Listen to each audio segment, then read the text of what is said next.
এটা তো আসলে ওসমান হাদির উপরে আঘাত না, এটা সম্পূর্ণ পুরো বাংলাদেশের উপর আঘাত। আওয়ামী লীগ যে একটা আগাগোড়া সন্ত্রাসী দল আমরা 17 বছর ধরে বলে আসছি, তার কিন্তু বিন্দুমাত্র কিন্তু পরিবর্তন হয় নাই, বরঞ্চ তারা আরো ভয়ঙ্কর হয়ে উঠেছে। এখন তারা গোপনে থেকে এই ধরনের হিট অ্যান্ড রান বা গুপ্ত হত্যা এই ধরনের কর্মকাণ্ড করে সমস্ত ফায়দা কিন্তু তাদের। নির্বাচন নিয়ে একটা অনিশ্চয়তা, ফায়দা তাদের। ওসমান হাদি তাদের পথের কাটা, ফায়দা তাদের। জামাতে ইসলামী বিএনপিকে দুষলো, বিএনপি সেটা প্রতিবাদ করলো, আমাদের মধ্যে ভেদাভেদ বাড়লো, ফায়দা তাদের। জীবন মালিক মরণের মালিক আল্লাহ, নিরাপত্তার মালিক আল্লাহ। আমরা সারা জীবন বুক ফুলিয়ে জনগণের মাঝে থেকে অবস্থান করে আমরা রাজনীতি করে আসছি, আগামী দিনেও আমরা সেই কাজটি করে যাব। অত্যন্ত ভারাক্রান্ত মন নিয়ে কিন্তু আজকে আমরা এখানে দাঁড়িয়েছি। যে ঘটনাটি ঘটেছে, ওসমান হাদিকে যেভাবে দিনে দুপুরে এইভাবে নৃশংসভাবে হত্যা করা হলো, এটা তো আসলে ওসমান হাদির উপরে আঘাত না, এটা সম্পূর্ণ পুরো বাংলাদেশের উপর আঘাত, বাংলাদেশের স্বাধীনতা সার্বভৌমত্বের উপরে আঘাত। এটা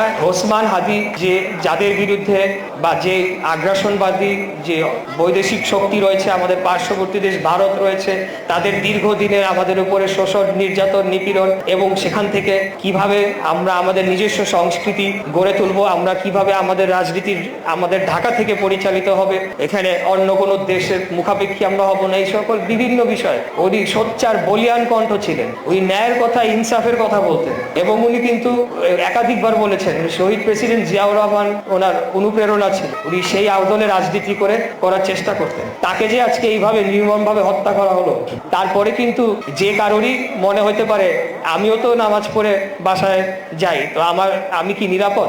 তাহলে এখন আমরা কি করব? এই যে আওয়ামী লীগ যে একটা আগাগোড়া সন্ত্রাসী দল আমরা 17 বছর ধরে বলে আসছি, তার কিন্তু বিন্দুমাত্র কিন্তু পরিবর্তন হয় নাই, বরঞ্চ তারা আরো ভয়ঙ্কর হয়ে উঠেছে। এখন তারা গোপনে থেকে এই ধরনের হিট অ্যান্ড রান বা গুপ্ত হত্যা এই ধরনের কর্মকাণ্ড করে সমস্ত ফায়দা কিন্তু তাদের।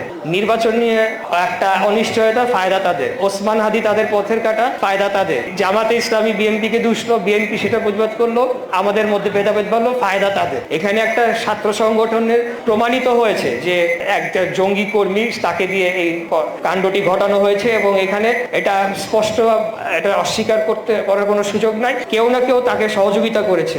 পুরো জিনিসটা এত সুন্দর প্ল্যান ছিল, সে করে এবং সে বহাল তবিয়তে পালিয়ে গেল। অর্থাৎ আমাদের যে প্রশাসনিক যে সংস্কার, সেই প্রশাসনিক সংস্কার এই বর্তমান সরকার কতটুকু করতে পেরেছে, এটা নিয়ে আমরা যথেষ্ট সন্দিহান। এখনো আওয়ামী লীগের যে প্রেতাত্মারা বিভিন্ন জায়গায় লুকিয়ে থেকে এই কাজগুলো করার জন্য সহযোগিতা করছে। তবে ইনশাআল্লাহ আমরা কোনো কিছুকে ভয় পাই না। জীবন মালিক মরণের মালিক আল্লাহ, নিরাপত্তার মালিক আল্লাহ। আমরা সারা জীবন বুক ফুলিয়ে জনগণের মাঝে থেকে অবস্থান করে আমরা রাজনীতি করে আসছি, আগামী দিনেও আমরা সেই কাজটি করে যাব। এবং এই যে সন্ত্রাস আর রাজনীতি তো এক না, এটা তো সন্ত্রাস। এর মাধ্যমে আওয়ামী লীগ আরো তার কোনোদিনও রাজনীতিতে ফেরার সম্ভাবনা সম্পূর্ণরূপে সেটাকে বিনষ্ট করে দিল। এখন বাংলাদেশের জনগণ তাদেরকে ঘৃণা ভরে প্রত্যাখ্যান করেছে।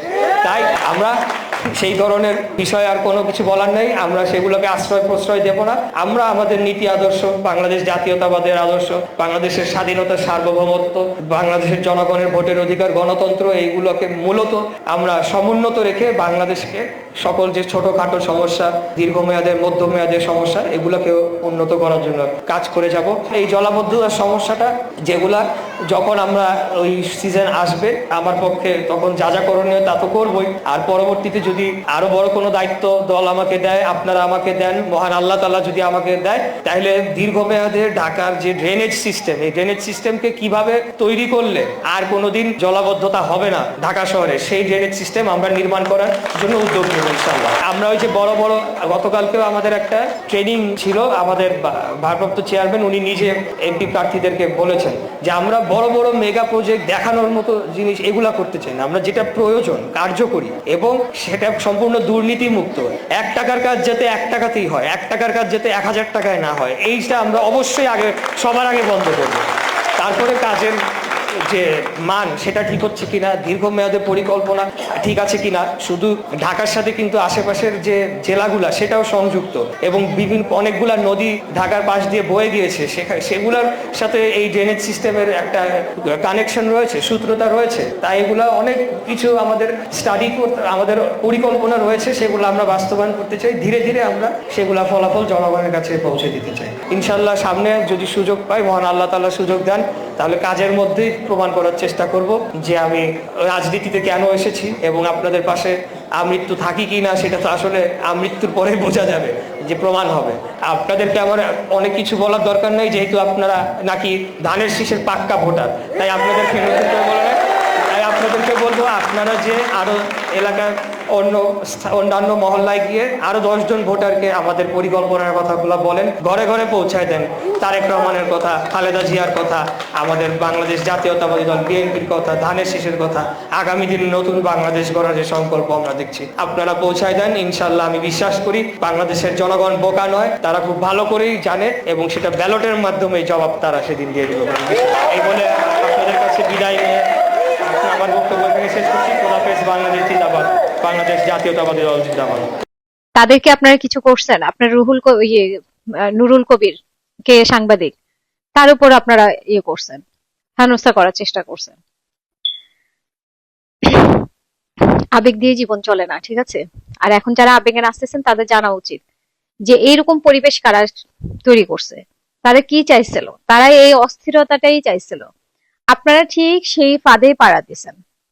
তফসিলের পরে হাদিকে টার্গেট করা হয়েছে, হাদিকে মেরে ফেলার উদ্দেশ্যেই করা হয়েছিল।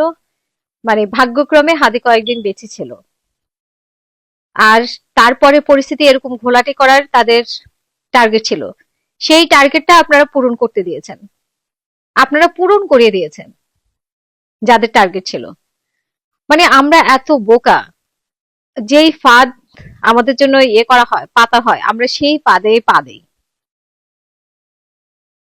আমরা বলি যে আমরা অনেক আবেগ প্রবণ, আবেগ দেখাচ্ছি, আসলে আবেগ না তো।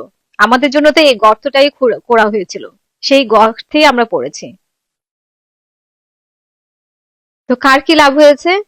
তাদের লাভ হয়েছে যারা এই ঘটনাটা ঘটাতে চেয়েছে, এরকম পরিস্থিতি চেয়েছে, তাদেরই লাভ হয়েছে।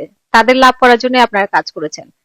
যাদের উদ্দেশ্য ছিল যে তফসিলের পরে এই ধরনের ঘটনা ঘটাবে, তারপরে এই ধরনের দেশে অস্থিতিশীল পরিস্থিতি ক্রিয়েট হবে।